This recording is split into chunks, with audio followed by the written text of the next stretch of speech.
Okay guys, for today's video ay nandito tayo ngayon para talakayin natin yung request ng isang top fan natin na gusto niyang i-content natin. Ito nga po yung ah, heat factor at saka yung time kapag tayo ay naglalaro sa mga sanctions.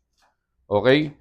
Pero bago natin umpisan yan, shoutout po muna kay Sir Andy Bilalat. Okay? Idol, shoutout po sa inyo dyan. Regards po sa family. At saka si Sir Charlie Tango. Ito naman.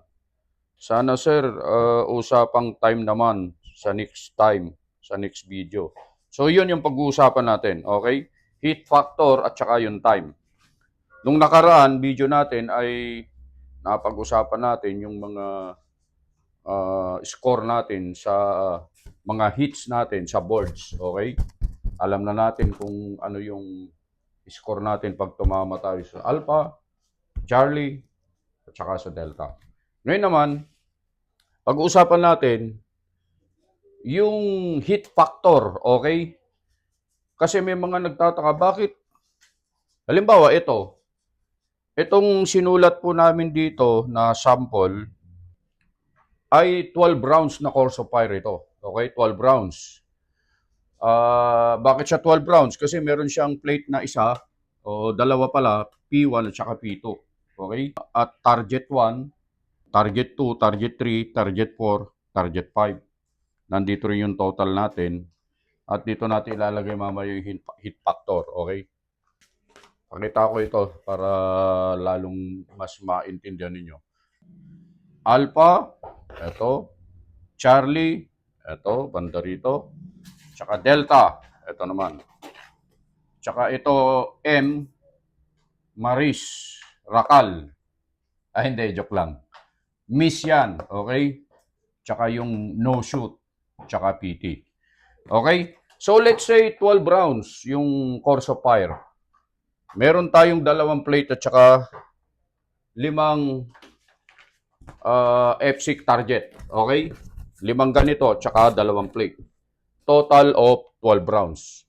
Let's say, kayong dalawa, sabihin natin, si shooter na green at saka si shooter na red, parehas kayo ng score. Okay? Let's say, tinamaan mo yan, you got 2 alpha here. Bakit dalawa? Kasi bawat target, Comstock scoring tayo Guys, sa IPSC kasi ang sinusunod, Comstock scoring.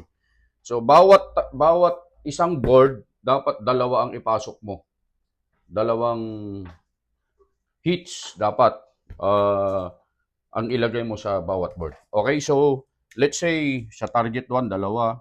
Target 2, 2 alpha. Target 3, 2 alpha. Target 4 is 2 alpha. And target 5 is 2 alpha.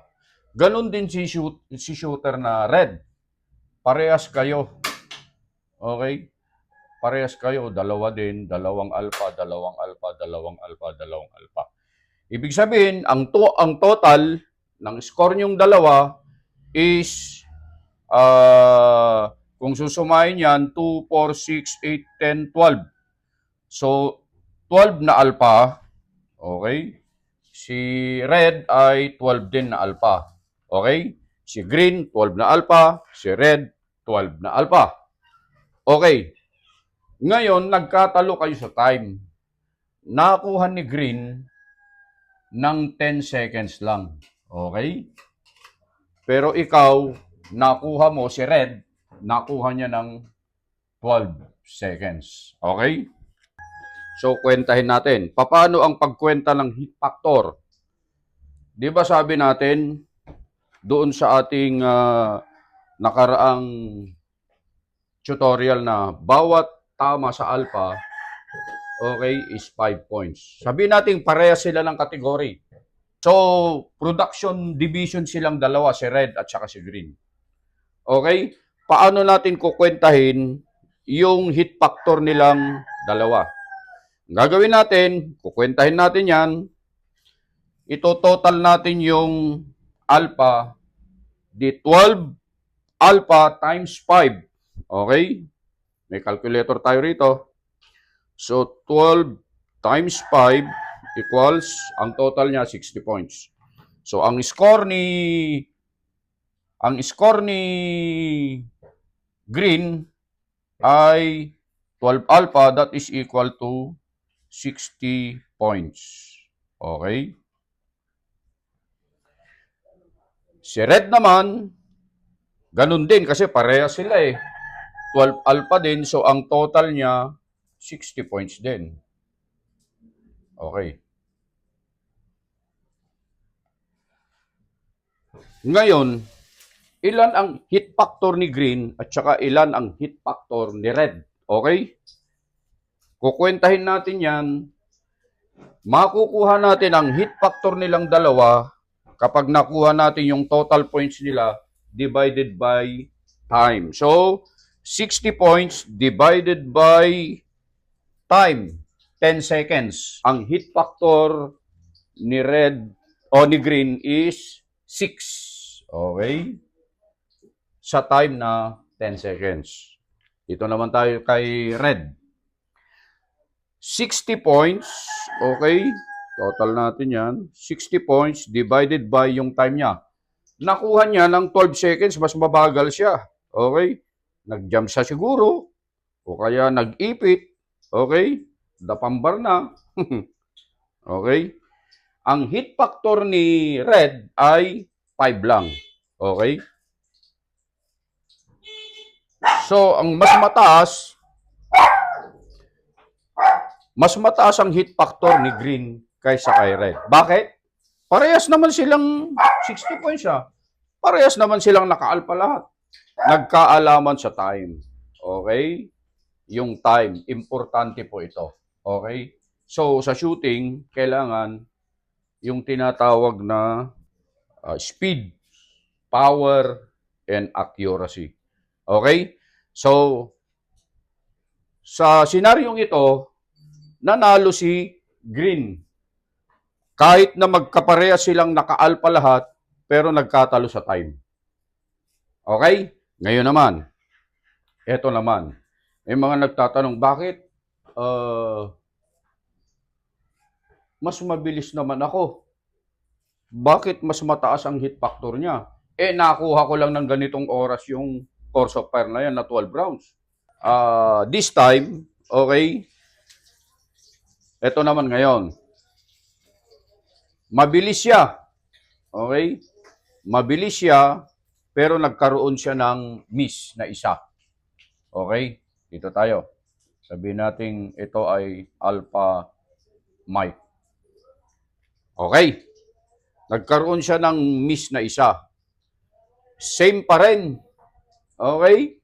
Pero mabilis siya. Nakuha niya halimbawa ito ng 9 seconds lang. Pero, meron siyang Charlie, meron siyang Delta, at saka meron siyang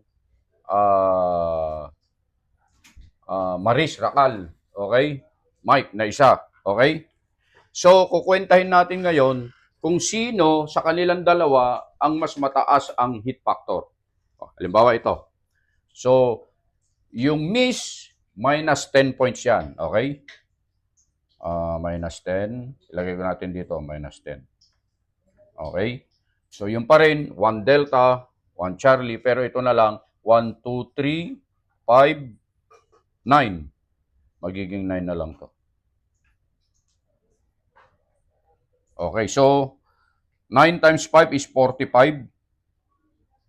Plus 3, 48, 49. Minus 10, 39 na lang. Tama? 39 ang points na nakuha ni Green divided by sa time niya, nakuha niya ng 9 seconds. Ang hit factor niya ay 4.3.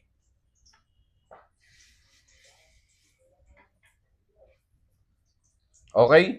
Amantalang siya, all alpha siya, 12 seconds niya nakuha, pero all alpha, ang hit factor niya ay 5. So yung nagtatanong dyan, bakit mas mabilis ako? 9 seconds ko lang kinuha yung 12 rounds. Teka muna. Meron ka kasing miss. meron kang Charlie, meron kang Delta, at may miss ka. Yung miss po na yan, minus 10 points yan. So, yung total na points mo, naging 39 points ka na lang.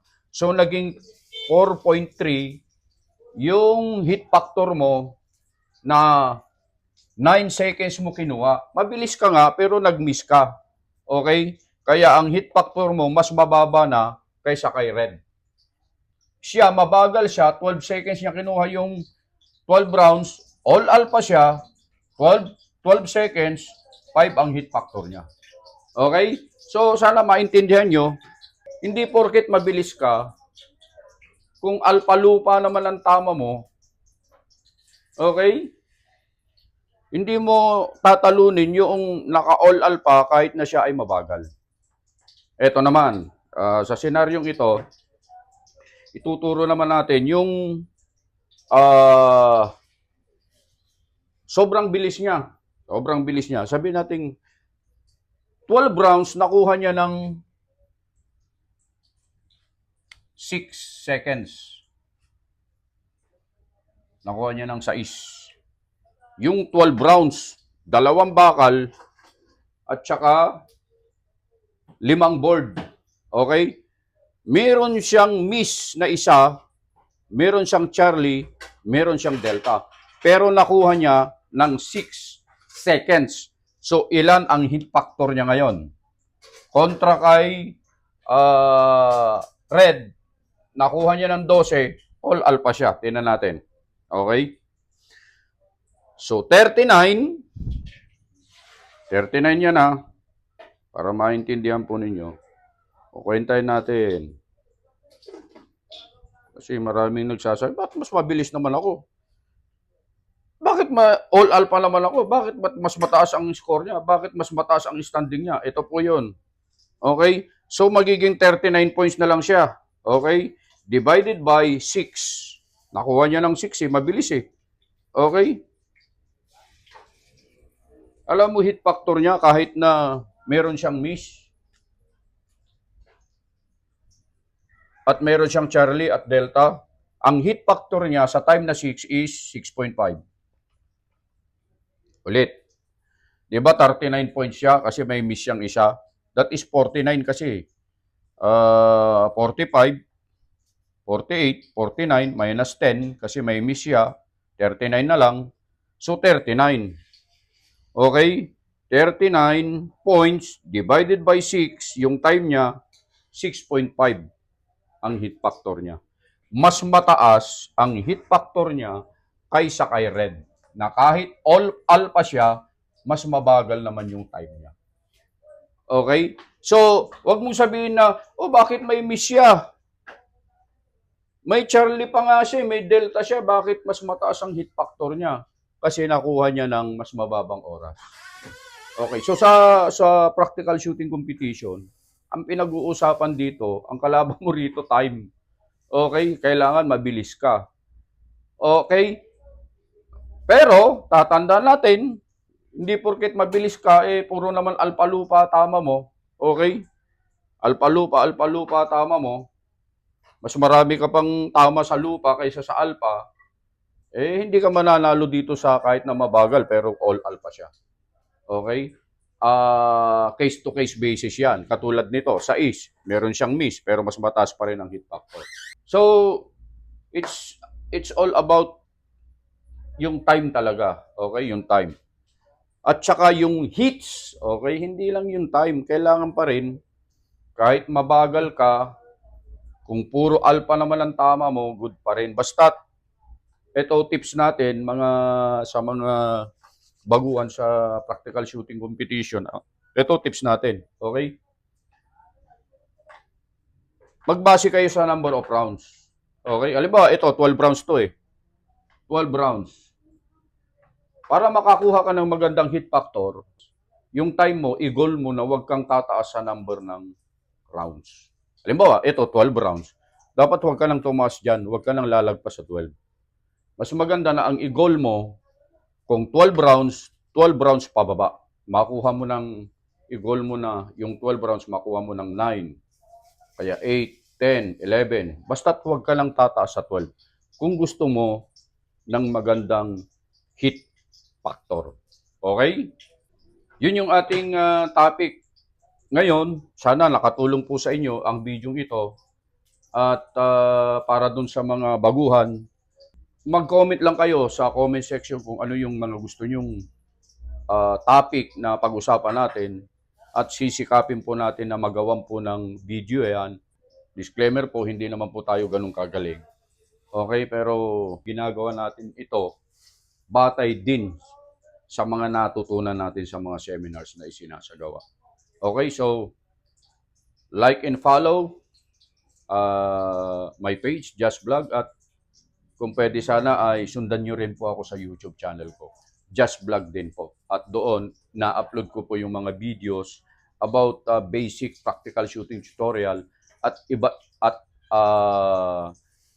pang mga videos na maaaring yung kapulutan ng aral at may matututunan kayo. God bless. Good luck. Babush.